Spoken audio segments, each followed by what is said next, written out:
Have you ever experienced the kind of fear that stays with you, making you look over your shoulder long after it's gone? Is it the kind of terror that elevates the ordinary to a terrifying level? Tonight, we're going to look at one such story.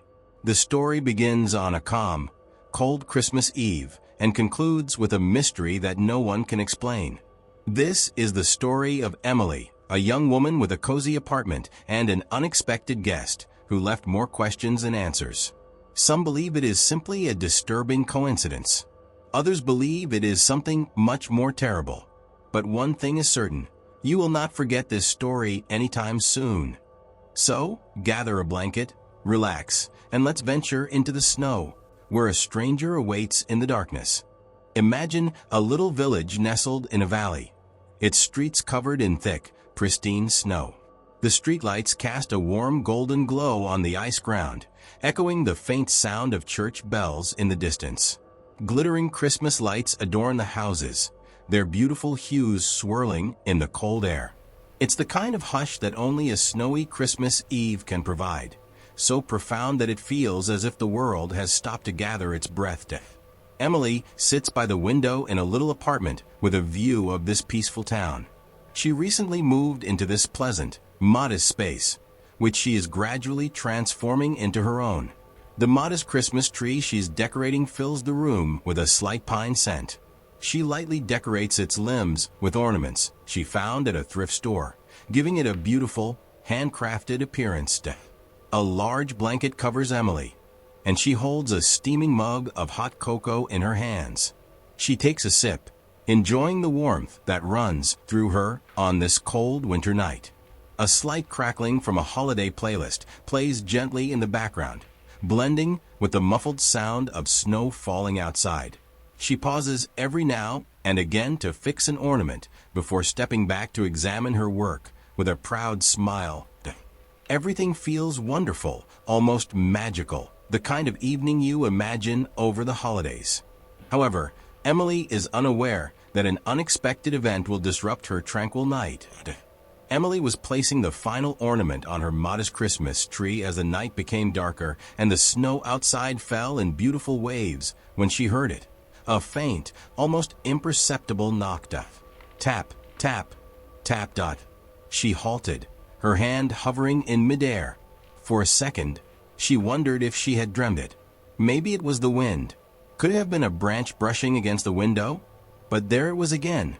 Tap, tap, tap. Her apartment was located on the second floor. There shouldn't be anyone or anything at her window. A shiver ran down her spine, and she remained still, straining her ears in the deafening silence. She felt her heart accelerate, the thumping in her chest almost as loud as the sound outside the window. She slowly moved her head towards it, her breath seizing in her throat. Her miniature tree's glittering lights faintly lit the room as the curtains closed. She paused, her senses telling her to remain where she was.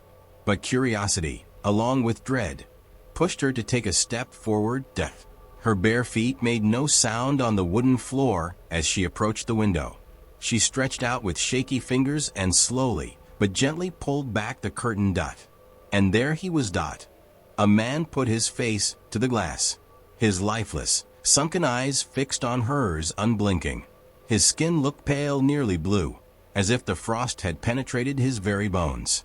Frost stuck to his eyelashes, and his breath emitted slow, deliberate puffs upon the glass. Emily's breath caught, and she lurched back, almost stumbling over her own feet. She turned off the lights in a panic, throwing the room into darkness, hoping he hadn't noticed her clearly. But those eyes, they were imprinted in her mind now, staring directly into her soul. The knock came again. This time it was louder. Tap, tap, tap. She trembled as she dialed 911 and whispered into the phone. "Someone is at my window. I'm not sure how he got there. I am on the second floor." Her voice quivered as she watched the window through the shadows, her heart racing. When she peeked through the curtain again, the man had already left.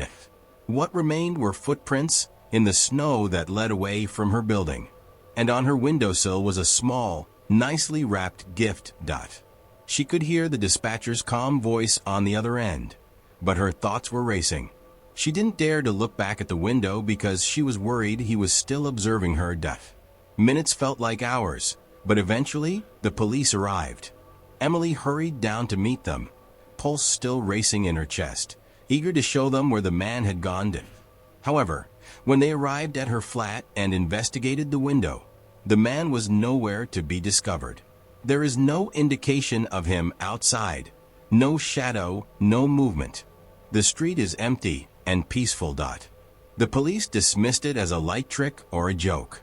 But as they ventured outside to have a better look, they discovered something that made their blood run cold.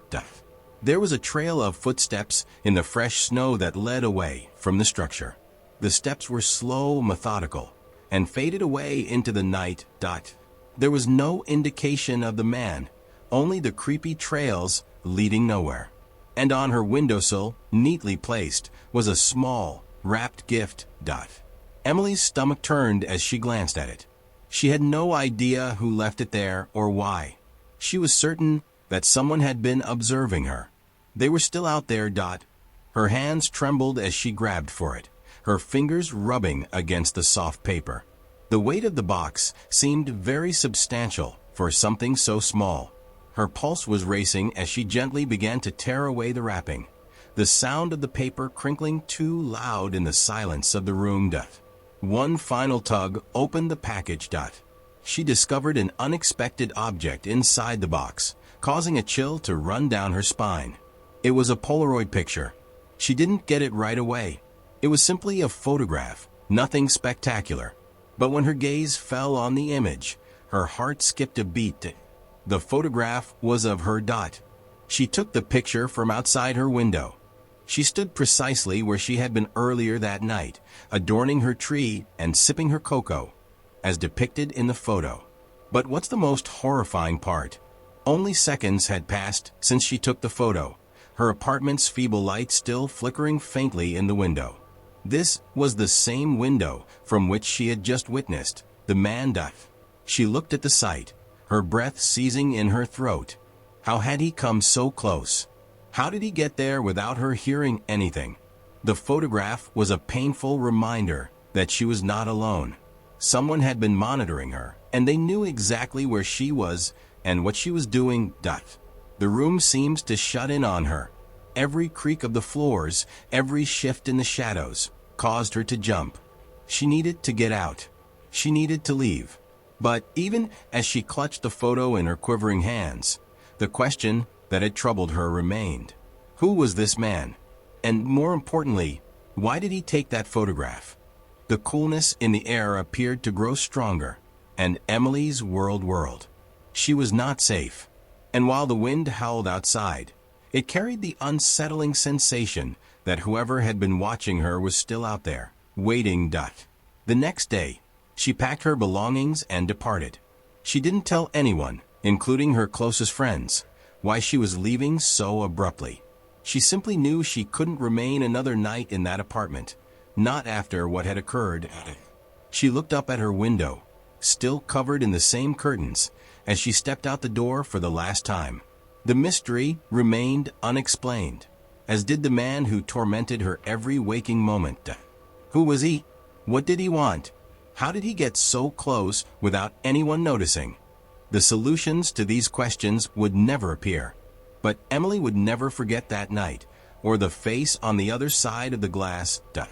The identity of the visitor in the snow remains unknown, and it is unclear if he is still present. This story leaves us with an uncomfortable sense, full of unsolved questions that linger in our minds. Who was this man? How did he arrive there? And more significantly, why was Emily his target? These issues remain unanswered, and the lack of closure simply adds to the intrigue. Some mysteries remain unsolved, yet they serve as a reminder to remain vigilant. If you were Emily, what would you have done? Would you have stayed or fled immediately? Please share your ideas in the comments below. Don't forget to like, subscribe, and click the notification bell to ensure you never miss another spine-tingling story like this. In 2016, A suburban area known for its elaborate Christmas light displays hosts our second story. Mark and Sarah, a couple in their late 20s, lavished their home with nearly 10,000 lights that year. Their display was the most spectacular in the area. But no one could have predicted that this Christmas would be the most terrible experience of their lives. One night, while Mark was outside fixing some bulbs, he observed something peculiar. Just beyond the reach of the glittering lights, a shadow stood perfectly still at the border of their yard. Mark assumed it was just a neighbor appreciating their lights, so he enthusiastically cried out, "Merry Christmas." However, there was no reaction. The shadow stayed immobile, as if it had no intention of moving. A shiver ran down Mark's spine, but he brushed it off and returned inside. Over the next few nights, however, the figure returned, always at the same location and hour. And it never moved. It was as if the figure was waiting, watching them from the shadows, creeping closer each night, lurking just outside the reach of the lights. Then, on Christmas Eve, Mark could no longer deny the dread. His heart raced as he grabbed a flashlight and hurried outside, prepared to confront whatever was lurking in the darkness. His spotlight highlighted a person, causing Mark's breath to catch in his throat. It was not a person at all. It was a mannequin, badly clad in rags and sporting an unnerving, dead smile. But it wasn't what made Mark feel terrified. As he turned to go back inside, a burst of chilly wind rushed through the yard, freezing him. There were muddy footprints by their bedroom window. Fresh, moist footprints lead up to the windows. Someone had been in their yard, observing them through the window, and they waited. But for what? Mark stood paralyzed, a horrible feeling rising to his throat. The mannequin represented only the beginning. Whoever had left it was much closer than he had thought. They were already inside, monitoring them and waiting for the right moment. They never figured out who had left the mannequin or how long the stranger had been watching them. However, Mark and Sarah never decorated their home again after that year. The lights never came on again. The house was quiet and spooky, haunted by the memories of what awaited them in the darkness. Our final story concerns a man named David who lived alone in a secluded village. He enjoyed the calm and isolation of rural life, but every Christmas, when the rest of the world celebrated with their loved ones, he felt a profound sense of loneliness. A frightening voice within him repeated each Christmas night's solitude, as if his existence had no purpose at the time. One Christmas evening, as snowflakes fell to the ground, David sat by the crackling fire, reading a book. Suddenly, he heard a faint sound outside. It was so mild, almost invisible, that he initially tried to dismiss it. But as the music became louder, he felt a weird discomfort. He rose from his seat, drawn by a strong curiosity, and opened the door. Outside, the scenery looked barren and frightening. A group of carolers in period costumes stood in the yard.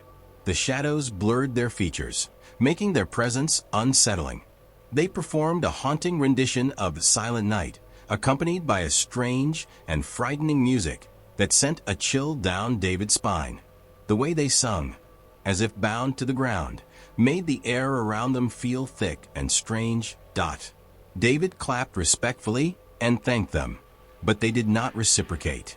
Darkness completely veiled their eyes and faces. They stood motionless, like statues, waiting for something. David felt a weird shiver, an increasing sense of discomfort. But then he tried to soothe himself by softly closing the door behind him and telling himself it was all in his mind. As he turned around to return to the house, his body froze in horror. One of the carolers was standing inside the house. The rest had departed, leaving him with only one person before him. The figure's face was colorless and expressionless, resembling a lifeless mask. It hummed softly, the melody of Silent Night playing as if it were part of the air surrounding him. The chill flowing from this guy was so severe that it felt like ice on his skin. David's pulse pounded with panic, and he hurried outdoors, anxious to get away. However, upon reaching the yard, he found it empty. There is no evidence of anyone. The snow remained undisturbed, with no tracks to indicate who had been there. He returned to the home, his breath shallow and his mind racing. He shut the door and found the home completely still. However, something gnawed at him. The image of the caroler standing in his home tormented him and lingered in his thoughts. But what is the worst part? David has felt their presence every Christmas night since. He could hear the faintest buzz of music in the distance, always the same, silent night. Sometimes he felt a cold draft pass across his house, and then it vanished. There were no signs or proof, only the sense that someone was always watching. He never mentioned anything, but the anxiety stayed. Even today, David refuses to celebrate Christmas. Every year, when the holiday season begins, he can't get over the recollection of the silent carolers who departed as quickly as they appeared. Their eerie tune and chilly presence continue to torment him, a frightening reminder that some things aren't intended to be comprehended. That we appreciate your time spent watching. If this terrifying tale has left you uncomfortable, remember to like, subscribe, and ring the bell for more haunting stories. I hope you have a restful night's sleep following this experience.